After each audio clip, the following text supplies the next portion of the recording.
ఎక్కడ ఏ పార్టీలోనూ చేరలేదు. బీజేపీకి సపోర్ట్ చేశాను. వెంకయ్య నాయుడు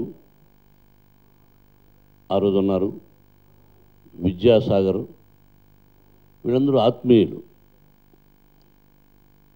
అద్వానీ గారితో ప్రయాణం, వాజ్పేయి గారితో ప్రయాణం, వారున్నప్పుడు వేదిక మీద సభలో మాట్లాడడం. నాకు తెలిసి అప్పుడు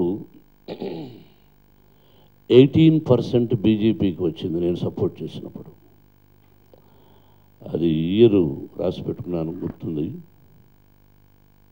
అంత తప్ప అన్నయ్య తెలుగుదేశంలో నుంచి ఉండి ఆ తర్వాత తీర్థం ముచ్చుకున్నది ఇది వైఎస్ఆర్సిపి. ఒక అద్భుతమైన నాయకుడు డాక్టర్ వైఎస్ రాజశేఖర రెడ్డి గారు, ఆయన కుమారుడు జగన్ స్థాపించినటువంటి పార్టీ వైఎస్ఆర్సిపి. ఆ పార్టీలో ఇన్ని సంవత్సరాల తర్వాత